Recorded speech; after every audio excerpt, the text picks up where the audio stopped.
নিশ্চয়ই মন্তেশ্বরে বৃষ্টি হচ্ছে, অঝরে বৃষ্টি হচ্ছে, ঝরঝর করে বৃষ্টি হচ্ছে। সেই বৃষ্টিতে সবাই ভিজছেন, কৃষক, শ্রমজীবী মানুষ থেকে শুরু করে সমাজের বিভিন্ন স্তরের যারা চাষবাস করে তারাও ভিজছেন, গবাদি পশুও ভিজছে। এই তো প্রকৃতির নিয়ম, এ তো আটকানো জায়গা নেই। কিন্তু যেখানে মানুষের নিয়ন্ত্রণ থাকে, যেখানে দুর্নীতির বিষয় থাকে, সেখানে রাষ্ট্র কাঠামোই নিয়ন্ত্রণ করতে পারে রাষ্ট্রীয় ব্যবস্থার মধ্য দিয়ে। তাই আমি দীর্ঘ 1.5 মাস ধরে যে সংবাদ পরিবেশিত করছি, আগামী দিনও করব। পার্টিকুলার আমি মন্তেশ্বর বিধানসভার কথাই বলছি। আমি আগেও বলেছি, এখনো বলছি, যিনি মন্তেশ্বরে যিনি পঞ্চায়েত সমিতির সভাপতি, তাকে আমি আমন্ত্রণ করেছি বা আমন্ত্রণ করছি, আপনি এসে যে সমস্ত অভিযোগগুলো উঠছে আপনি সেগুলো নিশ্চয়ই জবাব দেবেন আমাকে, দ্য কোয়েরিকে। যদি বলেন না আমি আপনাকে জবাব দিতে বাধ্য নই, ঠিক আছে। জনাব সিদ্দিকুল্লাহ চৌধুরী মহোদয়, আপনার বিরুদ্ধে ওঠা যে অভিযোগ 40 লক্ষ টাকা, তার জবাবও আপনি নিশ্চয়ই দেবেন, আশা করব। অন্তত গণতান্ত্রিকভাবে এটাই সংবাদ মাধ্যমের নিয়ম বা 4th পিলারের ভূমিকা। যখন কোনো অভিযোগ আসে, সে অভিযোগের সত্যতা যাচাই করা কাজ আমার। তাই যিনি অভিযোগ করেছেন তিনি হচ্ছেন মন্তেশ্বর বিধানসভার মেমারি 2 নম্বর পঞ্চায়েত সমিতির সভাপতি। তিনি অভিযোগ করেছেন। তো অভিযোগ যখন হয়েছে, তো স্বাভাবিকভাবে ময়না হালদার টুডু তিনি অভিযোগ করেছেন মন্ত্রী সিদ্দিকুল্লাহ চৌধুরী, জনাব সিদ্দিকুল্লাহ চৌধুরী, আপনার বিরুদ্ধে যে 40 লক্ষ টাকা নেওয়ার অভিযোগ আপনার বিরুদ্ধে বিভিন্ন সংবাদ মাধ্যমে করেছে। আমি বলছি রে মেমারি 2 নম্বর পঞ্চায়েত সমিতির সভাপতি মাননীয়া ময়না হালদার টুডু, আমি সংবাদ পরিবেশন করছি। যদি আপনার কোনো বক্তব্য থাকে আপনি আমাকে ইনভাইট করতে পারেন, কারণ প্রত্যেকটি সংবাদে তারা কাউন্টার থাকে। নিশ্চয়ই করবেন, আপনি ডাকবেন, আমি নিশ্চয়ই যাব। আর যদি আপনি ব্যস্ত থাকেন তাহলে আপনি আমার স্টুডিও বর্ধমানে আপনি এসে বলতে পারেন। তাই গণতান্ত্রিকভাবে আমার সংবাদ যেটা পাবো আমি সেটাই করব, কারণ ব্যক্তিগত কোনো টার্গেট আমি কাউকে করিনি, আর কাউকে ব্যক্তিগত টার্গেট আমি করবো না। এটা আমার নীতিবিরোধী এবং সাংবাদিকতার ক্ষেত্রে এটা বলা যায় না।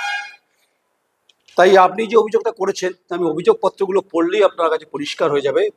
ময়না হালদার টুডু ম্যাডাম, আপনি পঞ্চায়েত সমিতি মেমারি 2 নম্বরের সেটা আপনি দায়িত্বে রয়েছেন, আপনি মন্তেশ্বর বিধানসভার মধ্যেই পড়েন। আপনি যখন অভিযোগ করেছেন তার পরিপ্রেক্ষিতে সেখানকার শাসক দল তারা অভিযোগ করেছেন to the officer in-charge Memari police station. অভিযোগ করেছেন হচ্ছে 9 জুলাই 2025, এই হচ্ছে তার কপি। আমি আগেই বলেছি আমি কোনো কপি ছাড়া কোনো দিন, কোনো সময়, কোনো পরিপ্রেক্ষিতে, কোনো প্রেক্ষাপটে আমি সংবাদ করি না। এই পরিপ্রেক্ষিতে আপনার জবাবদার থাকলে নিশ্চয়ই আপনি জবাব দেবেন, নিশ্চয়ই দেবেন আপনি, কারণ জবাবদার আপনার অধিকার আছে, গণতান্ত্রিকভাবে অধিকার আছে। যারা অভিযোগ করেছেন তারা লিখেছেন যে বিষয় 2063 মন্তেশ্বর বিধানসভার মাননীয় বিধায়ক তথা রাজ্যের মন্ত্রী জনাব সিদ্দিকুল্লাহ চৌধুরী সাহেবের ওপর 40 লক্ষ টাকা নেওয়ার মিথ্যা অপবাদ এর বিরুদ্ধে ময়না হালদার টুডুর প্রতি আইন মাফিক ব্যবস্থা নেওয়ার জন্য অনুরোধ। মাননীয় মহাশয়, আপনার নিকট আমাদের অর্থাৎ নিম্ন স্বাক্ষরকারীগণের বিনীত অনুরোধ, এই যে মেমারি 2 নম্বর পঞ্চায়েত সমিতির সভাপতি ময়না হালদার টুডু যেভাবে দিনের পর দিন লাগাতার মাননীয় মন্ত্রী শ্রী জনাব সিদ্দিকুল্লাহ চৌধুরী সাহেব তথা আমাদের প্রিয় বিধায়কের নামে কটু কথা, মিথ্যাচার এবং মিথ্যাভাবে 40 লক্ষ টাকা নেওয়ার অপবাদ দিচ্ছেন, তাতে আমরা ভীষণভাবে লজ্জিত এবং অপমানিত। এতে যেমন বিধায়কের চরিত্র হনন হচ্ছে, ঠিক তেমনিভাবে মেমারি 2 নম্বর ব্লকের সকল জনপ্রতিনিধিদের সম্মানহানি হচ্ছে, যা অত্যন্ত দৃষ্টান্তমূলক। উনি গত 2 বছর ধরে পঞ্চায়েত সমিতির সভাপতি আছেন, মিটিং মিছিল একসাথে করছেন। তার এই অভিযোগ আমাদেরকে কখনই জানাননি। এখন রাজনৈতিক উদ্দেশ্য প্রণোদিতভাবে মাননীয় বিধায়ককে কালিমালিপ্ত করতে চাইছেন। মহাশয়, তার এই মিথ্যাচারের বিরুদ্ধে যাতে আইন মাফিক ব্যবস্থা নেওয়া যায় সে বিষয়ে একান্তভাবে আপনার দৃষ্টি আকর্ষণ করছি। অভিযোগ করেছেন হচ্ছে গফফর মল্লিক এবং হচ্ছে মুকুল সাহা। তারা অভিযোগটা মেমারি থানায় অস্বীকার করেছেন। একইভাবে হচ্ছে যে অভিযোগ হচ্ছে যে একইভাবে মেমারি থানায় আবার একটা 4-5 জনের সই দিয়ে হয়েছে। সেখানে একইভাবে যে একই কথাই বলা হয়েছে 263 মন্তেশ্বর বিধানসভার মাননীয় বিধায়ক তথা রাজ্যের মন্ত্রী জনাব সিদ্দিকুল্লাহ চৌধুরী সাহেবের উপর 40 লক্ষ টাকা নেওয়ার মিথ্যা অপবাদের বিরুদ্ধে ময়না হালদারের প্রতি আইনমাফিক ব্যবস্থা নেওয়ার জন্য অনুরোধ। এখানে সই করেছেন গফফর মল্লিক, মুকুল সাহা, রেখা পাত্র, আরও বাকি 5 জন সই করেছেন। এটা থানায় রিসিভ হয়েছে, সেই কপির পরিপ্রেক্ষিতে আমি সংবাদটা করছি। ম্যাডাম ময়না হালদার টুডু ম্যাডাম, তাই আমাকে কোনো ভুল বোঝার জায়গাতে নেই, কিন্তু অভিযোগ যখন আপনি করেছেন আপনি নিশ্চয়ই তথ্য রেখেই করছেন, নিশ্চয়ই করবেন তথ্য রেখে। আপনি কোথা থেকে, আপনি কবে কিভাবে পেমেন্ট করেছেন, কোন মোডে পেমেন্ট করেছেন, নিশ্চয়ই আপনার কাছে থাকা উচিত। আমার অন্তত সে কথাই মনে হয়। আপনি ব্যাংক ট্রানজ্যাকশন করেছেন, নাকি আপনি চেক দিয়েছেন, নাকি আপনি ফোনপে করেছেন? ফোনপে 40 লক্ষ টাকা করা যায় না। তাহলে কি আপনি ক্যাশ দিয়েছেন? যদি ক্যাশ দিয়ে থাকেন 500 টাকার নাম্বার কত ছিল, কোন ব্যাংক থেকে তুলেছেন, সেই ব্যাংকের স্টেটমেন্ট নিশ্চয়ই থাকবে আপনার কাছে।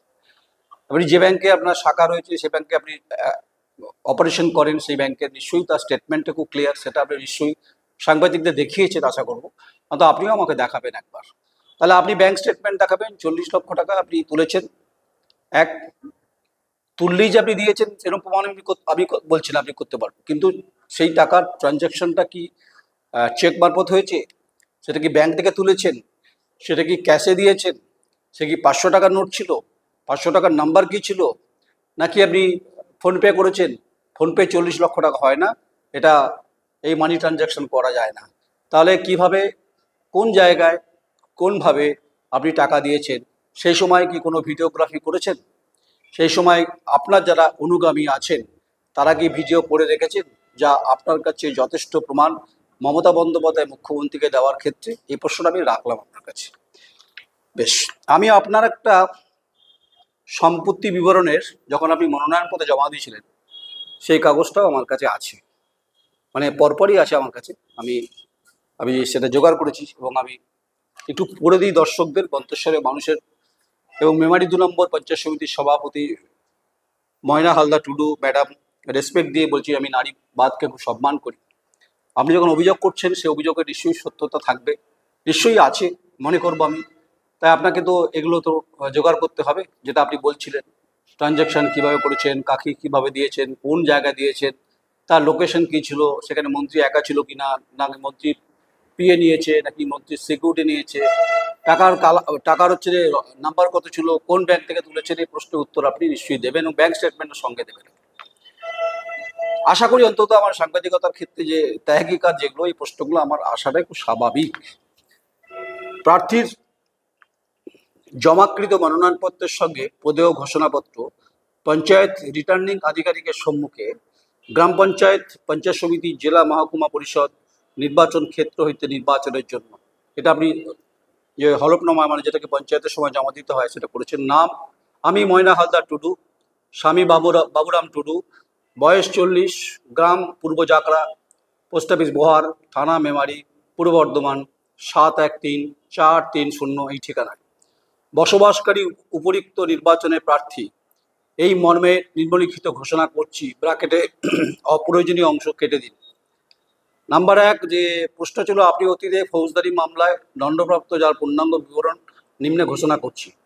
আইনের ধারা এবং অপরাধের বিবরণ আপনি বলছেন না, না লেখা আছে।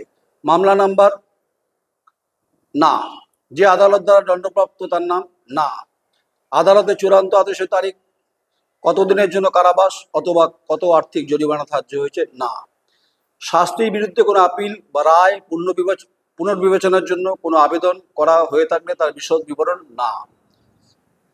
আবার ক্ষয় লিখছেন, আমার বিরুদ্ধে নিম্নলিখিত বিচারাধীন মামলাগুলি আদালতের দ্বারা গৃহীত হয়েছে এবং বর্তমানে বিচারাধীন আছে না। আইনের ধারা, অপরাধের বিবরণ না। মামলা নাম্বার না, যে আদালত বিধিসম্মত মামলা গৃহীত হয়েছে না, আদালতের দ্বারা মামলা বিচারের জন্য গৃহীত হওয়ার তারিখ না, উপরিক্ত নির্দেশের বিরুদ্ধে কোনো আপিলের পুনর্বিবেচনার আবেদন না। প্রথম পাতা না।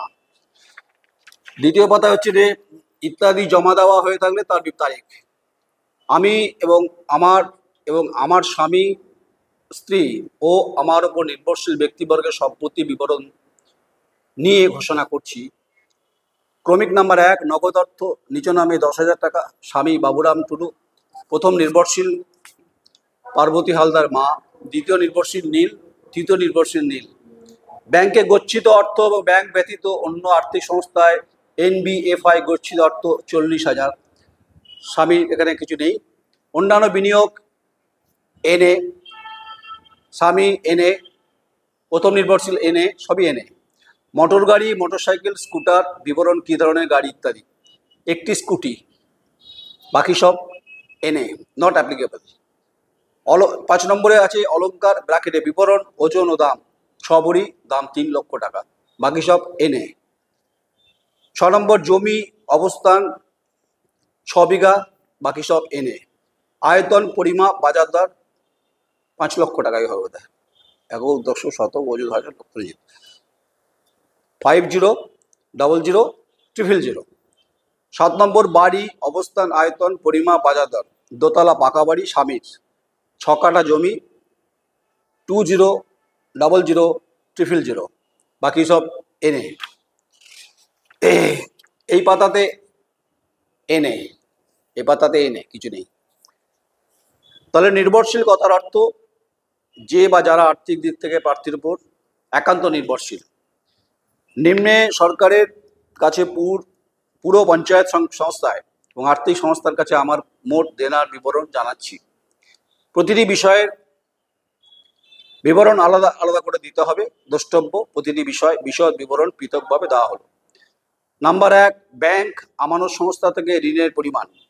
ব্যাংক আমানত সংস্থাগুলি সরকারি দপ্তরগুলির নাম ও ঠিকানা। আপনি লিখেছেন পশ্চিমবঙ্গ গ্রামীণ ব্যাংক, বোহার শাখা। তারিখে কত অর্থ টাকা বাকি, 3 লক্ষ টাকা। 2 নম্বর পঞ্চায়েতগুলিতে, এবং আপনি লিখেছেন NA, আপনি লিখেছেন তারিখে NA, তার মানে আপনি 3 লক্ষ টাকা লোন নিয়েছিলেন। সরকারি পৌরসভাগুলিতে বকেয়া পরিমাণ NA। সরকারি দপ্তরে বকেয়া যেমন ধার বাবদ, কর বাবদ NA। শিক্ষাগত যোগ্যতা মাধ্যমিক। উপজীবিকা পেশা গৃহবধূ। বাৎসরিক আয় 48,000 টাকা পরিবারের, মানে 48,000 আয় হচ্ছে আপনার পরিবারের, যেটা আপনি এপিডোপিডে যখন নমিনেশন যখন জমা দিয়েছিলেন পঞ্চায়েতের সময় সেটা আপনি দিয়েছেন। আমি সেই পরিপ্রেক্ষিতে কথা বলছি। ময়না হালদার টুডু, 14/6/2023, তারিখ সহ প্রার্থীর পূর্ণ স্বাক্ষর। আমি শ্রীমতী ময়না হালদার টুডু এত দ্বারা ঘোষণা করছি যে ওপরের বিবরণটি আমার জ্ঞান ও বিশ্বাসে সত্য এবং কোনো উল্লেখযোগ্য তথ্য গোপন করা হয়নি। সাক্ষীদের স্বাক্ষর ও ঠিকানা: জিয়াউর শেখ 37 ব্র্যাকেটে 213 859, আবুল শেখ 37 213 307। আপনি সই করছেন ময়না হালদার টুডু, তারিখ সহ প্রার্থী সম্পূর্ণ স্বাক্ষর, এবং হচ্ছে ডেট 14/6/2023, এবং হচ্ছে এখানকার অফিসারের সই আছে। যে ক্ষেত্র থেকে প্রার্থী প্রতিদ্বন্দ্বিতা করছেন সাক্ষীদের নাম অবশ্যই ভোটার তালিকায় সে অংশে অন্তর্ভুক্ত হওয়া চাই। নিশ্চয়ই আছে আপনার। আপনার ব্যাংকে যদি এই টাকাটা থেকে থাকে 40,000, যদি আপনার বাৎসরিক আয় যদি 48,000 টাকা হয়, তাহলে আমি ধরে নেব যে আপনি খুব একদম নিম্ন মধ্যবিত্ত পরিবার থেকে বিলং করেন। তাহলে আপনি 40 লক্ষ টাকা কি করে দিলেন, কোথা থেকে পেলেন, কোন পরিপ্রেক্ষিতে পেলেন, এটার উত্তর আপনার কাছে আমি আশা করছি অন্তত আপনি দেবেন। তাই বৃষ্টি স্নাত সকাল হোক, দুপুর হোক, রাত হোক, অঝরে বৃষ্টি হলেও আপনি পত্র মারফত বা সশরীরে আপনি যদি আমাকে ডাকেন বা আমি যদি আপনাকে ডাকি, আপনাকে আমি ওয়েলকাম করছি, 1 কাপ চা আপনাকে খাওয়াবো। এই অভিযোগ, পাল্টা অভিযোগ শাসকের বিরুদ্ধে করছে, এটাই সব থেকে ভয়ঙ্কর।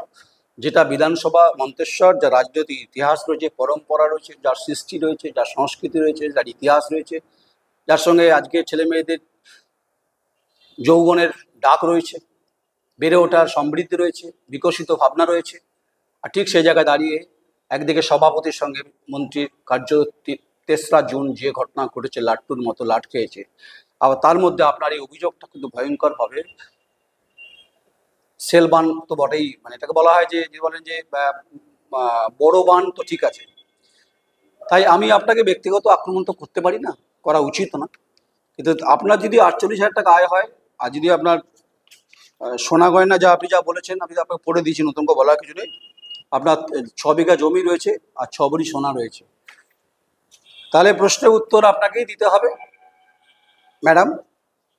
আপনি হচ্ছেন পঞ্চায়েত সমিতির সভাপতি 2 নম্বরে মেমারির, আপনি ময়রা হালদার টুডু, তাই উত্তর আপনাকেই দিতে হবে, উত্তর আমি দেবো না। যদি কারো বিরুদ্ধে অভিযোগ থাকে, সে অভিযোগকে অবশ্যই সত্যতা যাচাই করা উচিত, নিশ্চয়ই আপনি করেছেন। তাই আমার মনে হয় এটা যে থানায় অভিযোগ করেছে তারাও আপনার তৃণমূল কংগ্রেসের কর্মী, আর আপনিও তৃণমূল কংগ্রেসের কর্মী, আপনার সভাপতিও তৃণমূল কংগ্রেসের কর্মী, আপনার মন্ত্রীও তৃণমূল কংগ্রেসের কর্মী, কিন্তু মন্তেশ্বরে মাটি বিধানসভা উত্তপ্ত হয়েছে রাজনৈতিকভাবে ঝুরঝুরে হলেও আপনি সেটাকে আরো বেশি টাইট করে দিয়েছেন 40 লক্ষ টাকার অভিযোগ তুলে। তাই আমার স্পেসিফিক প্রশ্নের উত্তর চাইছি আমি আপনার কাছে, আবার বলছি, রিপিট অ্যান্ড রিপিট, যে টাকাটা কিভাবে দিয়েছিলেন, টাকাটা কিভাবে উঠেছিল, ব্যাংক থেকে কিভাবে ট্রানজ্যাকশন করেছেন, আপনি কি নগদ দিয়েছেন, আপনি কি ফোনপে দিয়েছেন, এগুলো দিয়েছেন কিভাবে, আপনার হিসেব দলিল, মানে আপনার যে প্রার্থী জমা দেওয়ার সময় যে হিসেব দেখাচ্ছে সেখানে বাৎসরিক আয় যদি 48,000 টাকা হয়, তাহলে আমি ধরে নেব 40 লক্ষ টাকা আয় মানে হচ্ছে বিরাটভাবে হচ্ছে, তাহলে আয় বহির্ভূত কোনো সম্পর্কের কোনো গল্প আছে কি, আমি বলতে পারবো না, এটা আপনি বলতে পারবেন। তাহলে যাদের আয় হচ্ছে 48,000 টাকা পরিবারে, যাদের 6 ভরি সোনা, 3 লক্ষ টাকা, 6 বিঘা জমি, তাদের দোতলা একটা পাকা বাড়ি, একটি স্কুটি, তিনি 40 লক্ষ টাকা দিয়েছেন, কিভাবে দিয়েছেন উত্তর তিনি দেবেন। আবার বলছি, আমি কিন্তু আপনাকে আক্রমণ করিনি, আর আপনার বিরুদ্ধে অভিযোগ করেছে, আপনাদের নেতৃত্ব করেছে, মেমারি থানায় অভিযোগ করেছে, সেই পরিপ্রেক্ষিতে বলছি যে दूध का दूध पानी का पानी क्लियर होना भी चाहिए। तो पैसा किसने खाया और पैसा किसने दिया, जो पैसा खाया जवाब उनको देना पड़ेगा, और आपने पैसा दे दिया तो कहाँ पर दिया उसका भी जवाब आपको भी देना पड़ेगा। आप पार्टी को देंगे, मतलब আপনি আপনার দলকে দেবেন, আপনার জেলা সভাপতিকে দেবেন, নাকি আপনি রাজ্য সভাপতি সুব্রত বক্সিকে দেবেন, নাকি আপনি অভিষেক বন্দ্যোপাধ্যায়কে দেবেন সাধারণ সম্পাদককে, নাকি মুখ্যমন্ত্রী মমতা বন্দ্যোপাধ্যায়কে দেবেন। আপনাকে একটা ইনফরমেশন দিয়ে রাখি, প্রত্যেকে দিয়ে রাখি, মন্তেশ্বরে মানুষদের বলে রাখছি, শাসক দলকে বলে রাখছি, নবান্ন পর্যন্ত কিন্তু বহুদূর জল বিস্তৃত হয়েছে। আর আমি চিনি না চিনি মুখ্যমন্ত্রী মমতা বন্দ্যোপাধ্যায়কে, সেটা আজকে আলোচনার বিষয় নয়। 28-29 বছর যখন সাংবাদিকতা করছি, তথ্য হাতে নিয়েই বলছি যে ডাল মে কুছ কালা নাকি সব কুছ কালা হয়, इसका জবাব তো दोनों को ही देना पड़ेगा। তাই মন্ত্রী উত্তর দেবেন যদি মন্ত্রী নিয়ে থাকেন, আর আপনি যে দিয়ে থাকেন উত্তর আপনি দেবেন, কিভাবে দিয়েছেন তার উত্তর আপনাকেই দিতে হবে, আমি দেবো না। তাই আমাকে ভুল বুঝবেন না, আমি নারীবাদকে সম্মান করি, আমি মনে করি ভারতবর্ষের নারীদের বিরাট ভূমিকা, আপনার মুখ্যমন্ত্রী নারী, আপনিও নারী, তাই সামগ্রিকভাবে উন্নয়নের ক্ষেত্রে আপনাদের ভূমিকা গুরুত্বপূর্ণ হলেও 40 লক্ষ টাকার যখন হিসেব উঠেছে, তা সেই হিসেব যখন উঠেছে তাহলে দাঁড়িপাল্লায় সেটাই মাপা হবে, কোথায় কখন কোন স্থানে কোন পরিবেশে কার কার মাধ্যমে কিভাবে টাকা দিয়েছিলেন। আয় যদি 48,000 হয় পরিবারের, আর ব্যাংকে যদি 40,000 টাকা থাকে, আর যদি জমির পরিমাণ যা 6 ভরি সোনা, তাহলে এই টাকাটা সত্যি কি দিয়েছেন, না দিলে আপনি অভিযোগ করতেন না, হিসেবটা আপনাকেই দিতে হবে। নমস্কার, আপনারা কমেন্টস করবেন, মতামত দেবেন, আপনাদের হয়তো খারাপ লাগতে পারে, আমি অপারক, আমার কাছে যা তথ্য আসবে আমি সেই তথ্যের পরিপ্রেক্ষিতে সংবাদ করি। ভাববেন না ম্যাডাম যে ময়না হালদার টুডু ম্যাডাম যে আপনাকে আমি অ্যাটাক করছি, না আমি অ্যাটাক করিনি, আমি কাউকে অ্যাটাক করি না। যদি আপনার কোনো বক্তব্য যদি মনে হয় দা কোয়েরিতে এই ছোট্ট মাধ্যম খায় না মাথায় দেয়, যদি বলতে চান আপনি খোল্লা বলবেন, আমি আপনার জন্য প্রস্তুত, তবে কাগজপত্র নিয়ে আসবেন, ব্যাংক স্টেটমেন্ট যদি থাকে, কিভাবে দিয়েছেন তার প্রমাণ, কোনো ভিডিও রেকর্ডিং, কোনো কল রেকর্ডিং যদি সব থাকে, আপনি সব নিয়ে আসুন। আমি আপনাকে কথা দিচ্ছি, জনাব সিদ্দিকুল্লাহ চৌধুরীর বাজনা আমি বাজিয়ে দেবো, যদি আপনার কাছে তথ্য ঠিকঠাক থাকে। এ কথা আমি আপনাকে ওপেন এয়ারে বলছি, যদি প্রত্যেকটি অভিযোগের যদি প্রমাণ থাকে, তাহলে জনাব সিদ্দিকুল্লাহ চৌধুরী মন্ত্রী, রাজ্যের গ্রন্থাগার মন্ত্রীর বাজনা নয়ন রায় দ্য কোয়েডিতে বাজিয়ে দেবে, এ বাদা আমি করছি। আমি এই